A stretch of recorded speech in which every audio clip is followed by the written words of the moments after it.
Topher? Yes. McTopherson. Are here to talk about Citizen Sleeper 2. You've been playing it. Yes. I want to hear all about it. Well, thanks to you, I received the key to play it early. I got you. I'm not gonna lie, I was a huge fan of the original Citizen Sleeper. It was my game of the year back in 2022. So I was very, very hyped for a sequel. Maybe for the people who don't know Citizen Sleeper, I can just go into what the original was about. Absolutely. So Citizen Sleeper saw you play as a sleeper, a kind of android with an emulated mind, trying to escape the company that owns them and ending up on Erlen's Eye, a space station with plenty of places to hide, but also lots of people to meet. Of course, that did mean that my hopes for the sequel were high, but at the same time, I was a little anxious. Okay. How would Gareth follow up such a phenomenal and unique game? Do they give us more of the same, or do they change things up? Sequels usually go bigger in multiple senses, but what would that mean for a game like this? Luckily, Citizen Sleeper 2 Starward Vector quickly eases my worries. Hell yeah. By having Saint-Gelais and Roddy return, there's an immediate sense of continuation from the first game. This is definitely the same universe that we visited before, and it feels really good to have this sense. Continuity, which is the right word. Continuation isn't the word. Yeah, it sounded real to me. But it feels really good to have this sense because the game immediately sets out introducing some of its new gameplay mechanics. For someone I haven't touched the first or the second one, plan to at some point here, eventually one day. So you mentioned some of these new things. What are some of the new things if someone has played the first one or hasn't played the first one, what they can expect in this one?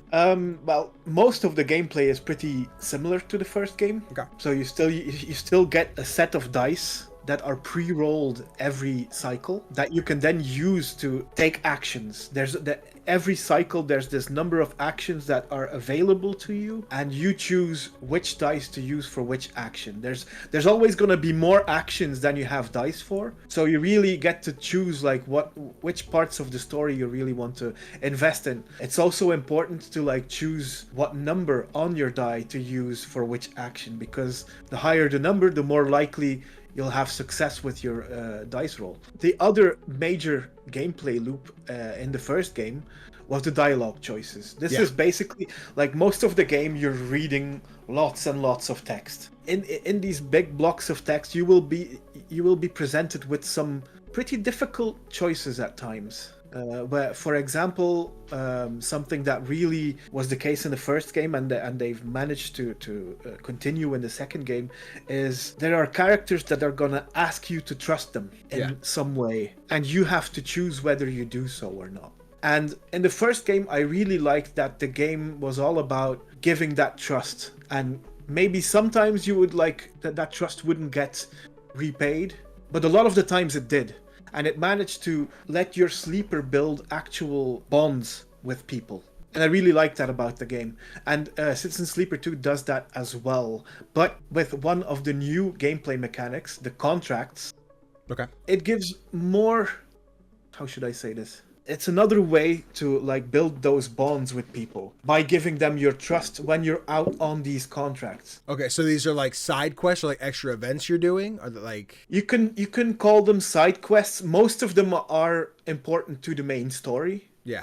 Well, main stories, I'd have to say, because the game is all about the people you meet along the way. Most of these missions you want to do. Sometimes you have to advance the story, but most of the time you want to know what's going on with these people. But the thing is, Citizen Sleeper 2 starts off with your sleeper waking up from a reboot that's been interrupted.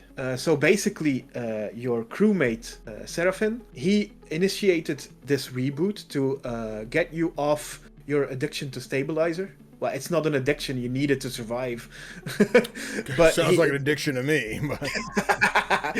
But he wants to make it so that you don't need the stabilizer anymore. Especially since the both of you are working for this man called Lane, and he's a pretty evil dude. He kind of controls your sleeper, with these injections that you need. So it's good to get rid of those, but then when the reboot is happening, Lane crashes the party. Now, you manage to overpower him and get away on your spaceship, the rig, but the thing is, because of the reboot being interrupted, you have lost all of your memories. So for example, Seraphin, the only reason that you trust him is because he helped you get away from Lane. Him telling you that he initiated the reboot to help you, you have to take him on his word. So that, I think that really adds another layer to, like, do I give people my trust or not? Because you don't know who to trust, and you have no idea. You have so little to base your decision on, and that makes the impact of giving people that trust and then seeing that trust being worth it so much more special. You said earlier that, like, the dice, right? So you're making the decision, you're putting the dice where they need to go for whichever action you want to take. You said they were, like, predetermined. Is it at the start of, we'll say, like, on level 2, we're going to roll the 6 dice and they are random? Or, like, if you and I sat down the exact same time, we both played level 2, are we going to have the exact same dice? Is it like level 2? Random. Okay. They're random. And the thing is, the sequel introduces more ways of messing with your dice. Okay. Because, for example, your dice, I think in the first game they were also able to break if they were put under too much stress. Ooh, but okay. now, if you don't feed yourself for a couple of cycles and you're starving, and then your stress levels reach maximum, you kind of die, but you immediately come back to life, but you are damaged. And because you are damaged, one of your dice is now a glitch dice. Okay. And what does that mean for me? Well, the thing is, so usually, depending on which number you roll on your die, you'll have a couple of options. If you roll a 6, you have 100% positive outcome. Okay. If perfect. you roll a 5, it's 50-50 between a positive outcome and a neutral outcome. On a 5? That would be on my favor. Okay. Yeah. On a 4, it's 25% positive, 50% neutral, and 25% negative outcome. Okay. And okay. it gets worse the lower you go. Yikes. With glitch dice, with glitch dice, they don't have a number. They just give you a 20% chance of a positive outcome and an 80% chance of a negative. I don't like that. I don't like that.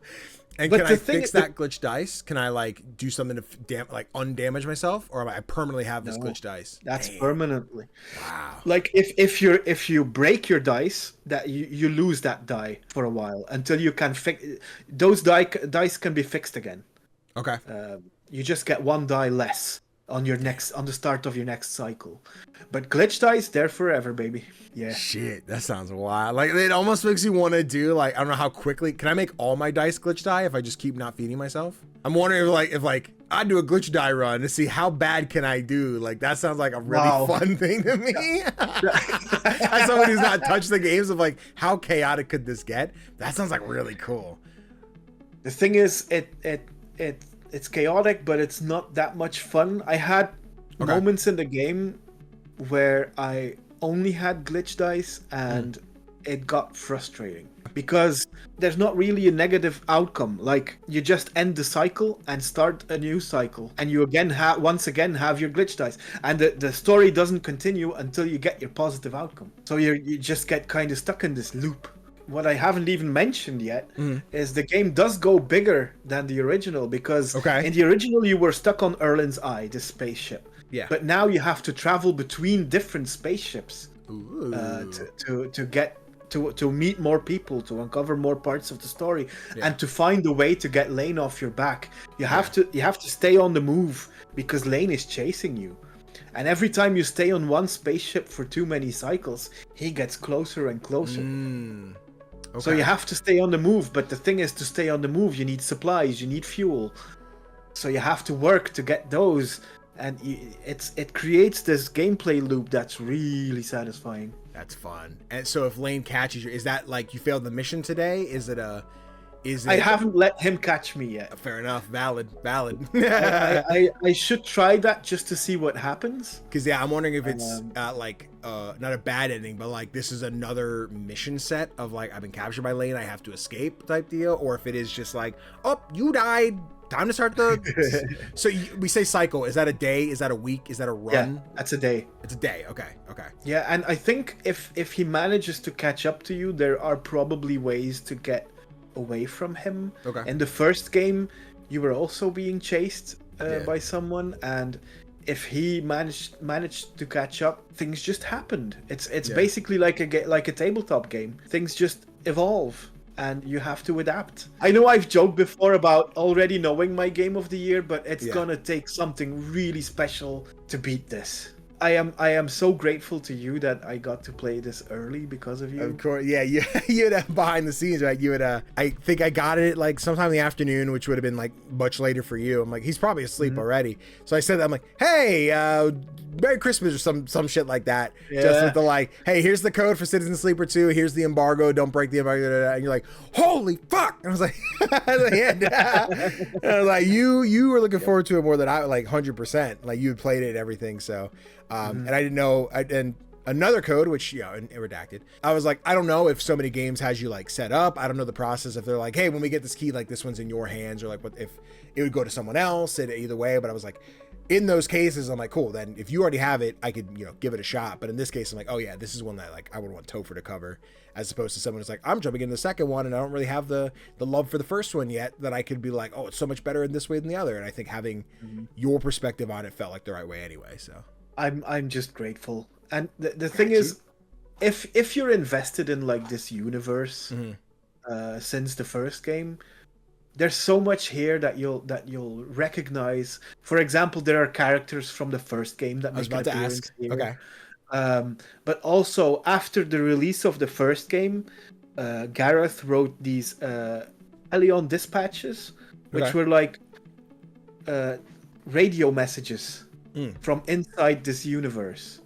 And you get to meet people who are mentioned in these broadcasts in this game. It's like Gareth has this huge idea of what this universe is like, who lives there, what happens there, and what the consequences are of everything that happens there. And it feels so alive in a way that I haven't like experienced with many other games. And it makes me kind of sad that Citizen Sleeper 2 is going to be the final video game in the series. Yeah. But at the same time, they're working on a tabletop RPG.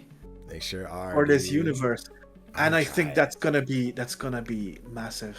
Listen, Gareth, I'm just saying, if you need some play testers or anything, I'm sure we could figure out something. I think that'd be really fun. We could do a cool stream with that. You know what I mean? I'm just gonna say that this is an instant recommendation to anyone who enjoys anything Fellow Traveler has published, or even Annapurna Interactive has published, because I feel like they both really love good narratives.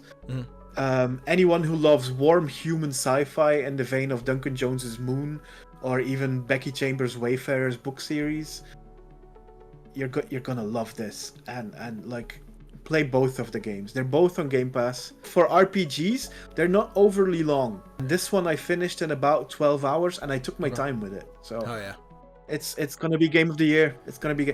I'm locking it in. I'm locking it in. Game of the Year. Okay. Beat this, developers.